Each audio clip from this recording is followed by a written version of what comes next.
Is the holiday rush making you manic? And are porch pirates taking everything you ordered online as soon as it arrives? And does the hecticness of the holidays make you want to end it all forever? Wait a minute, don't do anything rash yet.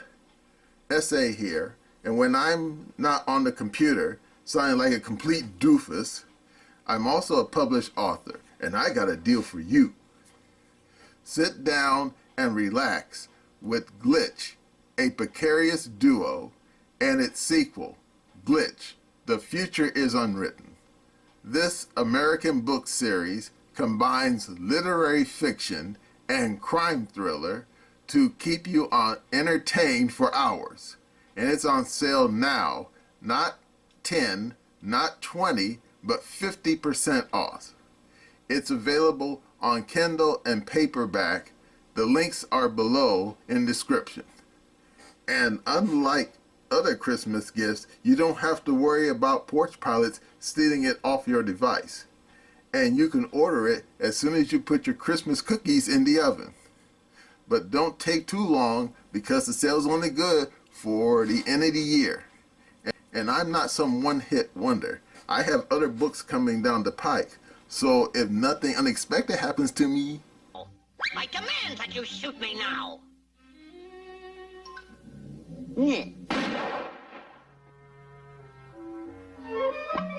you'll see those other books soon enough. Now let's get back to the video.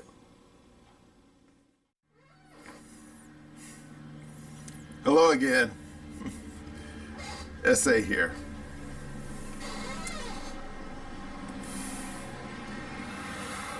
What is pay television? Well, you probably could say the name is self-explanatory. You pay for TV. And a few smart people will say you always pay for TV. If you don't pay now, you pay later in a form of fees and taxes and other things. I mean, you can't watch TV while television, right? You gotta pay for that. Unless, of course, you're some disreputable types who like still TV.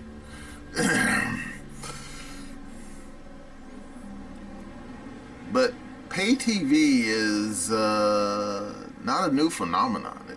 It's been around for quite a while, almost as long as television itself. And few of you smart people out there probably are familiar with Felix the Cat. And you say, what's that to do with TV? Well, if you read, and I mean read something other than stupid blog posts on cotton picking X or Facebook or whatever, you would know that Felix the Cat was the very first TV star. True story. And you say, that sounds like bullshit. No, look it up. Felix the Cat, or I should say it was actually a doll of Felix the Cat, was originally used as a template model for early television tests. This was back in the 1920s. It was only later on when Felix the Cat became a full-blown cartoon TV show, but that was much, much later. But anyway, when it comes to pay TV, it's only been around since the middle 20th century. In fact, I remember long ago I saw a documentary about television in general, and it spoke about how the very first cable TV came about because people, if I remember correctly, were living in a rural part of Pennsylvania, and they couldn't get good TV reception. You know, they had old school rabbit ears. So someone got a great idea. I forgot the guy's name now, but they said a local electronics peddler. He went up to the highest mountain near the town, set up a big antenna, and then strung a cable all the way downhill to the town. And boom, everybody had cable TV. In fact, they originally called it community antenna television. But of course, lots has since changed since the middle 20th century. Indeed, anyone who's been around as long as I have knows that since that time, you've had HBO, Cinemax, Showtime, the Movie Channel, and so many other programs. And of course, some of you probably remember seeing Roberto Duran and Leon Spinks, fighting pay-per-view, at $25 a pop. But then when the 90s rolled around, a funny thing happened. Because I remember seeing the news reports. They said the people in the cable TV business, they were like deathly worried about the internet. And indeed, they actually lobbied Congress to prevent, wait for it, certain internet providers from providing movies over the internet. Now, of course, anyone who's a smart cookie knows that the bandwidth on dial-up modem internet back in the 90s was like crappy, garbage. I mean, you could barely send email text of a certain size over the internet of those days. Now, of course, there were certain outfits and companies and institutions that probably had high-speed cable, but those were usually like big corporations or the federal government. Ordinary working Joes, forget about it. Indeed, it only was after the year 2000 that DSL, I think I'm pronouncing it right, or high-speed internet became readily available to the masses, along with satellite television. And indeed, people, the cable TV business was still kind of fearful. Well, then came along Netflix. Now, people who was old as I am remember that Netflix wasn't really a streaming service when it first started. They used to mail DVDs through the mail. And indeed, I was probably one of their first customers. Yeah. Me and my family used to get those DVDs in the mail all the time. Some of them would be all bent out of shape and had to send them back to the Netflix people to get a fresh copy. And there was a couple of times when some people actually went to our mailbox and actually took the damn movies out. That was kind of stupid. But it was okay service. In other words, we could rent as many movies as we want, watch them, send them back, get more movies. And of course, it had a flat rate fee. And I said, yeah, that's good. But then Netflix, I'm sorry to say, got a little bit too big for its britches. And they decided, hey, let's convert our mail-in DVD service for a streaming service. And of course, by the time Obama was president, the technology finally caught up to the ambitions of some of these internet providers. Like AT&T, for example. And at that point, the people in the cable business, they really started wetting their panties. Oh, yeah. But then a funny thing happened.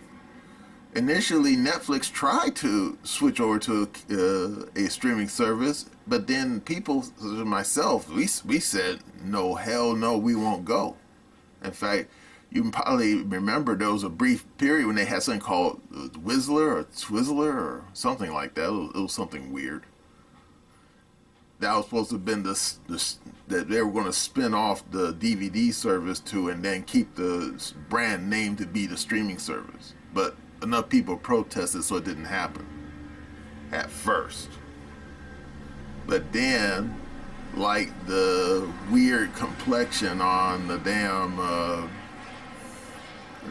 eBay, I'm not going to go get into the hard details about that. Let's just say this. Anyone who's familiar with eBay knows that for a brief period, their complexion was white, but then it slowly shifted. The website main color switched it to yellow because the people wanted it to, and they simply just changed the coloring, shade after shade over a course of several months until it finally turned to the color they wanted. But like I said, I'm not really going to get into that. But that's basically what Netflix did. They quietly introduced their streaming service anyway and had it running parallel to DVD service. And over time, people started signing up for the streaming service, and they liked it. I mean, back during the Obama era, yeah, you go to Netflix and get your streaming service, you watch anything you want. Old TV shows, new TV shows, all kinds of movies. But then a funny thing happened in Hollywood. What happened? These studios, Disney, Warner Brothers, Paramount, and all the other boys in the band, they got a little greedy. They saw how much money Netflix was making, because I guess the way the deal was that Netflix was paying, I guess, a flat rate fee to have access to these various studios' catalogs, and they were showing the damn films to untold millions and millions and millions of people out there in TV land, and was just basically, almost had a license to print money. So then the studio said, hey, let's get in on this deal. And before you could say Joe Blow, you had Disney Plus. You had HBO Max. You had, of course, Paramount Plus. And on and on and on and on and on. And before anyone knew it, you had almost as many streaming services as you had fleas on a dog's back. And this is the part that's really galling. These studio bosses, they decided they didn't want to share their film catalogs with Netflix anymore. So they basically clawed it back. Because, for example, for a brief period, before Disney Plus came along, if you wanted to watch old Disney films, you could. If you could watch Marvel films, you could. And early Star Wars films, at least the prequel films, which are, I'm not going to talk about the quality of those films. Let's just say they were available too. Yeah. But then Disney said, nope, and claw all those movies back and put them on Disney Plus. And then Netflix was pretty much left high and dry with hardly any content. I mean, yeah, they had access to like foreign TV shows like Squid Game, and they did crank out some of their own in-house programming, but it just wasn't the same. And in the meantime, all these other new streaming services that popped up out of almost out of the blue, they were using their in-house content to basically get eyeballs onto their streaming services and to get people to watch their programs. Oh, and it didn't stop there either. Even the cable TV business got involved. Like how many people remembers CNN Plus? Remember that? Or Fox Nation? Remember that? Yeah, well, the times have changed, and boy, have they changed. Of course, anyone who was paying attention remembers what happened to CNN Plus. Yeah, it lasted about as long as an ice cube in hell. It was here, then it was gone. And now, according to Mark Dice, that goofy guy, he said, looks like Fox Nation is basically going the way of CNN Plus. It's going bye-bye. Why? Well, according to Tucker Carlson, before he got unceremoniously fired from Fox, I might add, he said privately, amongst anyone who was willing to listen, that Fox Nation was a disaster. Did he elaborate? Not really. He just said it was a disaster. And that was it. And he was probably correct. Because recently they put out a hefty discount for the service. $20 for a whole year. And you say, that sounds like a great deal. Yeah, sounds like a great deal if you're buying water. But buying to watch old Sean Hannity episodes and Laura Ingraham episodes on on Fox Nation, maybe not. So, yeah, Fox Nation is not long for this world. And wait for it. Are you ready? Neither are all these streaming services either. Because I remember telling my father when all these streaming services started popping up all at once. I told him that I bet you dimes and donuts in a few short years, all these streaming services are going to be just like pay-per-view. You know, like it was back in the 90s. Because anyone who's old as I am remembers how pay-per-view was in the 90s. I mean, you go to pay-per-view, you would see all sorts of stuff. You would see first-run movies. You would see sporting events, you know, like boxing and stuff, whatever, or soccer, you know, if you're into that sort of thing. And even porn stuff. Yeah, you know, naked titties.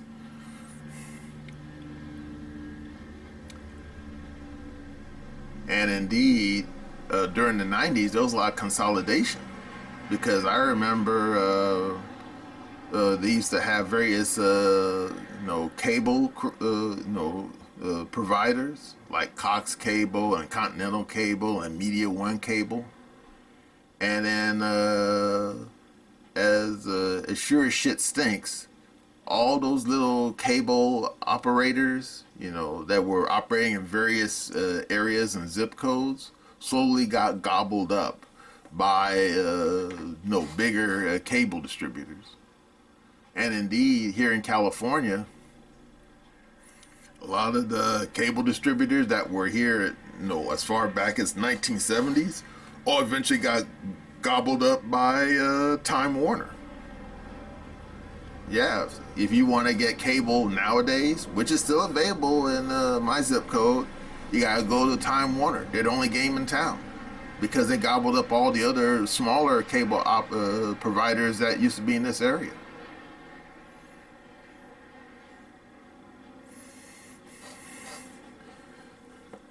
And therefore, if you do get cable, or if you get satellite because you still have Spectrum, which is basically cable without the wire, but it's basically same, more or less the same. There's only two games in town. And you say, well, so what? Well, this is what I predicted when I told my father. I told him that I'm pretty certain within a few short years, all these streaming services will go out of business. Because when Netflix was the only game in town in streaming service, you could pay your little fee. And I think the fee at the time was as little as $8. And you could watch anything you want that was available. Anything.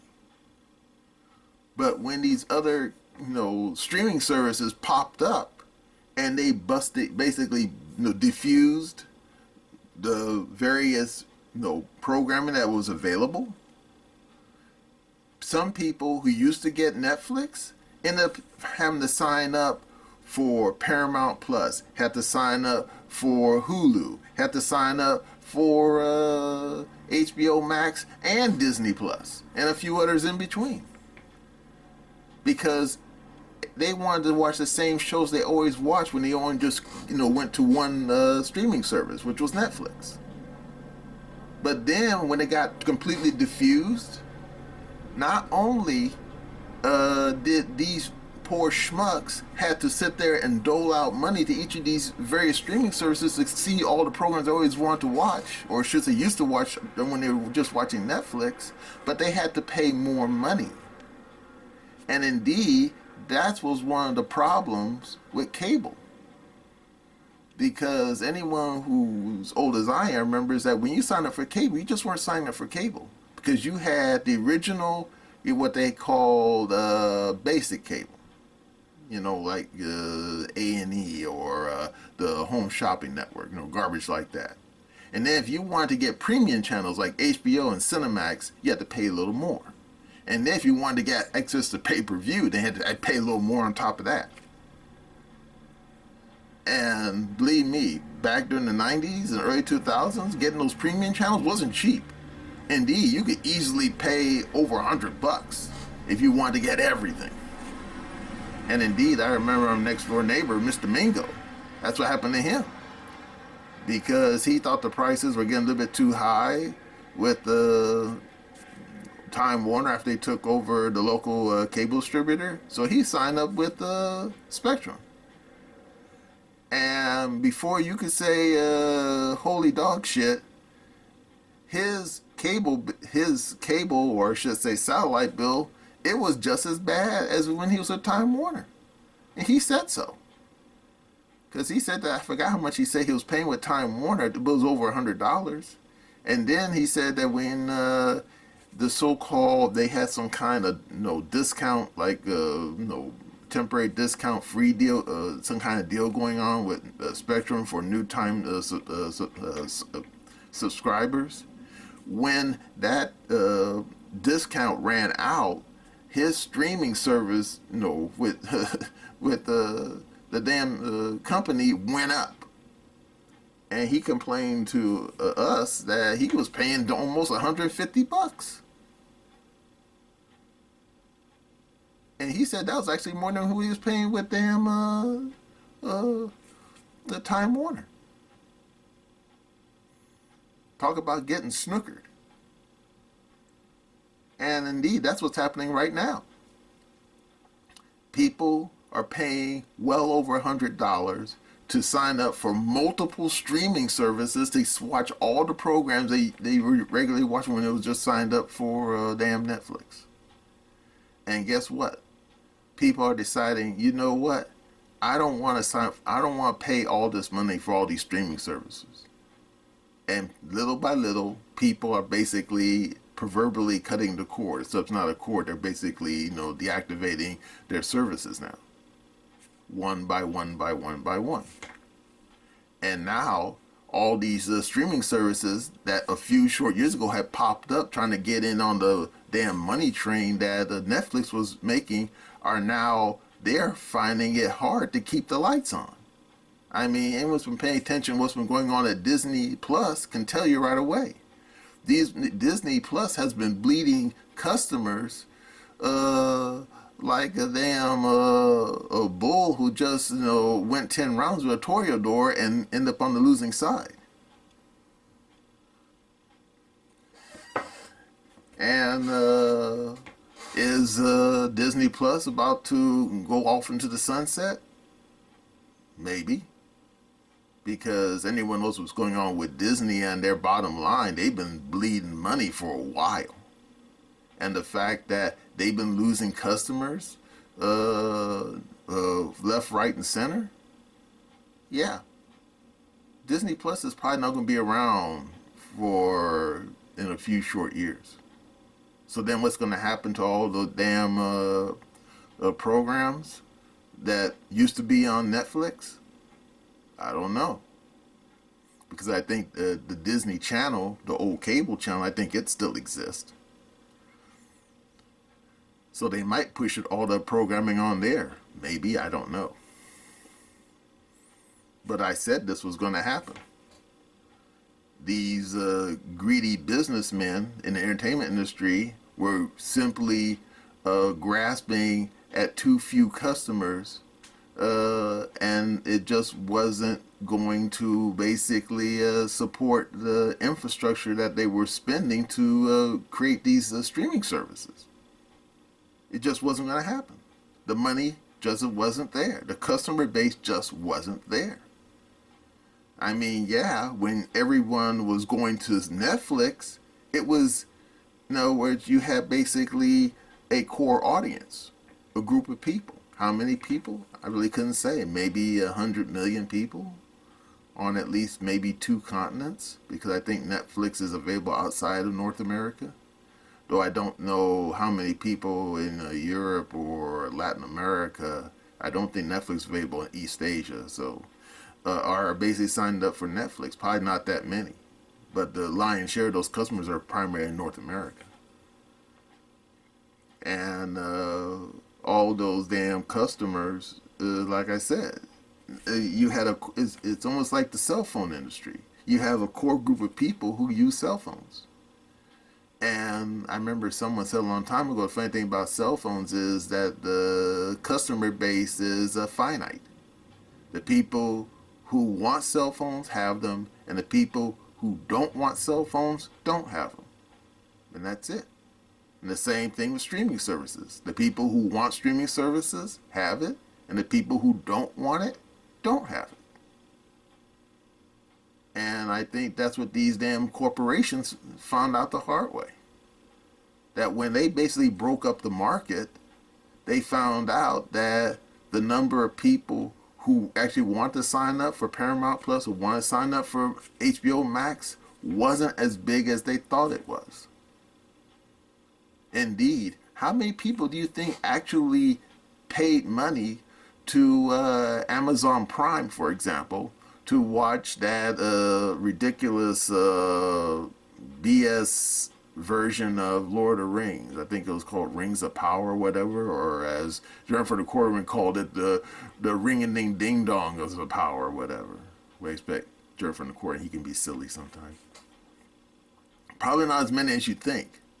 Why you think the people over at Amazon kept hiding, playing the game of hide the football, hiding the numbers of how many people actually were tuning in. Same thing with Netflix, because that's always been a problem with them. I mean, they always talk about, one of our streaming shows, whatever, is like really popular, and yet they never actually tell you how many people actually tuned in. And before you even ask the question, yeah, they know. They got the infrastructure. They can know how many people is actually tapping into that signal. They just don't want to tell you. Why? Why indeed? So, yep. Fox Nation looks like it's circling the drain along with the turds in the toilet paper.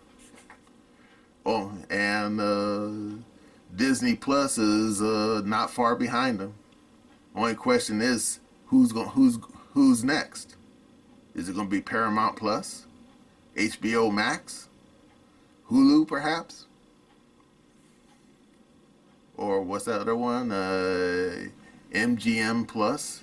Yeah, that's a thing. Or Sundance TV? Don't know. Honestly, don't. But streaming services, it reminds me a lot of the Goldrush. The one in Alaska. Because anyone who's ever read a history book knows that a lot of people broke their necks going up there to Alaska looking for gold. And most of them never found any gold. All they got was frostbite and destitution. True. You can look it up. And I think that this gold rush, when it comes to streaming services, is going to end up bust, just like the Alaskan gold rush was. So what's going to happen next? I don't know. Because regular TV, the one with all the TV commercials, it's still a thing.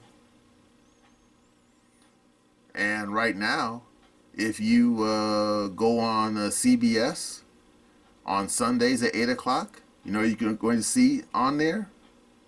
Are you ready? Yellowstone. Yeah, that's right. The Kevin Costner show, the one that was a real big deal. And you're saying, well, wait a second, they're showing it in reruns? Yeah. Why? Because it's a good show. And before you even ask the question, yeah, it's gonna be they probably gonna trim out all that bad language. But yeah. Therefore, if you wanted to see Yellowstone but didn't want to pay the streaming service to watch it, well, guess what? Now you can go on to regular CBS on Sundays at 8 o'clock and tune in to Yellowstone. Of course, you have to go through the commercials as well, but hey, it's regular TV. There's no avoiding those commercials. And that's probably what's going to happen eventually when all these streaming services go belly up. All that programming that's on those programs will likely end up on regular, good old-fashioned, what they call it, terrestrial television. Yep.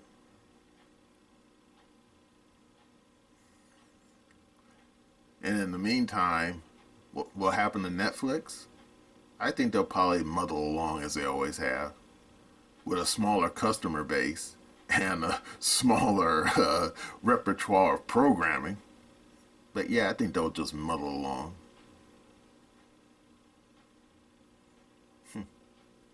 Talk about the last man standing, huh? Yep. That's goddamn right. Well, that's all I have to say about streaming services and cable TV. And that's my opinion.